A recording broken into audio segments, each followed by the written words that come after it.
연세대학교 의대 정시 모집에서 제시문을 기반으로 하는 면접을 실시를 하게 되니 그 서울대를 위해서 투과목을 선택을 한다. 투과목이 항상 분리만 할까요?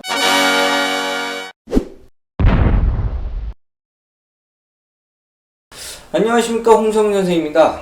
오늘은 투과목에 대해서 좀 이야기를 좀 드리려고 합니다. 자, 투과목 하면 일단 부담스럽죠. 공부의 양도 그렇고 그리고 요구하는 학교도 그렇고.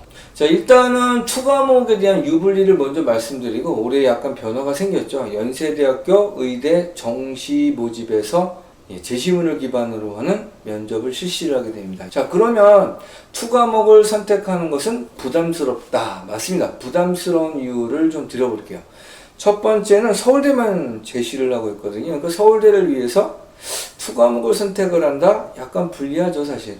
뭐 서울대가 일단 옛날같이 이렇게 절대우위도 아니기 때문에 좀 불리한 건 맞습니다. 자, 두 번째는 공부량이 많아요.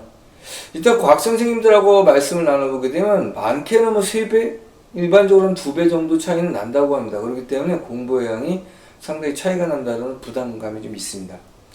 자, 세 번째는 인원수가 상당히 좀 불리하죠, 사실. 인원수가 불리하면 어떤 점에 문제가 생기냐면, 수요가 많으면 공급은 당연히 많아지겠죠. 그러니까, 지구과학 같은 경우에는 13만 명 정도 선택을 하는데, 물리투 같은 경우에는 3,000명밖에 안 하거든요. 약 40배 정도 차이가 나요.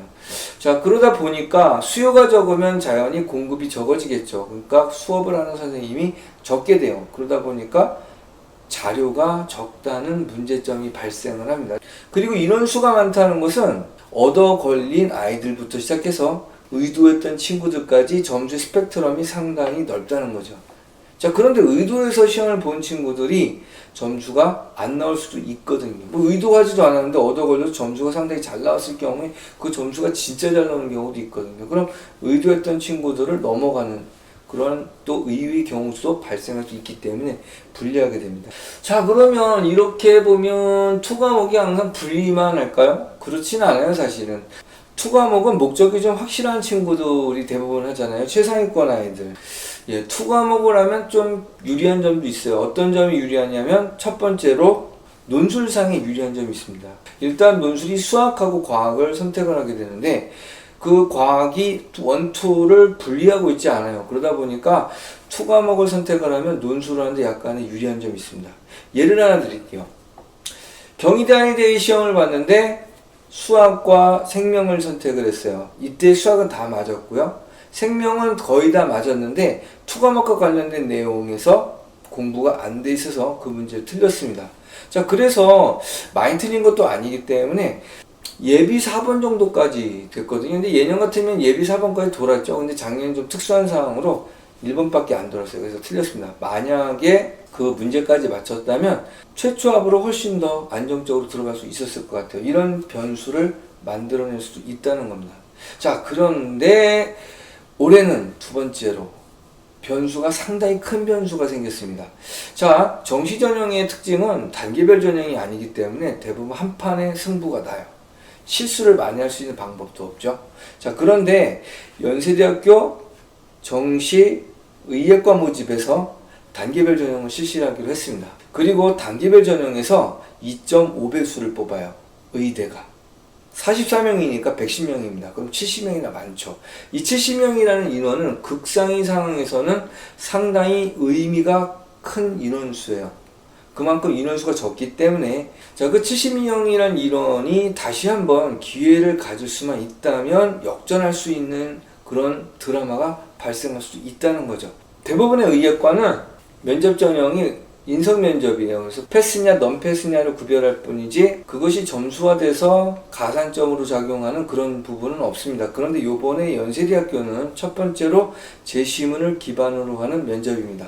두 번째로 점수화해서 수능 900점, 면접 100점으로 합산을 하게 됩니다. 100점이라는 것은 상당히 큰 점수죠. 왜냐하면 상위권들의 점수의 차이를 한번 생각해 보세요. 많아봐야 4점 차이가 안 나요. 4점 차이가 날 수가 없어요, 사실. 2점에서 1점 정도 차이 나거든요. 그러니까 그것을 뒤집을 수 있는 충분한 점수의 차이가 될 수 있다는 겁니다. 자, 여기서 가장 큰 문제는 면접에서 과학을 질문할 수 있게 되어 있는데 원투를 구별하지 않고 있어요. 그렇게 된다고 그러면 어떻게 돼요? 투 과목을 선택한 친구들이 유리할 수 있다는 겁니다. 그래서 70명 정도 2.2, 2.5배수 이 친구들이 단계별 전형에서 2차 전형까지만 간다고 그러면 점수를 뒤집을 수 있는 상태가 되는 거죠. 그러니까 하나 틀리거나 뭐 실수로 또 하나 틀리거나 이럴 수도 있는 거잖아요. 그런데 상위권의 아이들이 그 점수를 많이 할 수 있는 기회가 생긴 겁니다. 자, 그러니까 연세대학교 정시 무료 의대에서 단계별 전형 그리고 제시문을 기반으로 하는 면접 시험을 보기 때문에 투 과목이 상당한 변수로 작용할 수 있는 상태가 됐어요. 자, 올해 같은 경우에 지금까지 준비해오지 않았기 때문에 뭐 이것이 어떤 영향을 줄 수 있을지 모르겠지만 내년에 준비하는 친구들은 투 과목을 한번 생각해보는 것도 좀 도움이 될 수 있을 것 같다는 생각을 합니다. 자, 지금까지 홍성재입니다.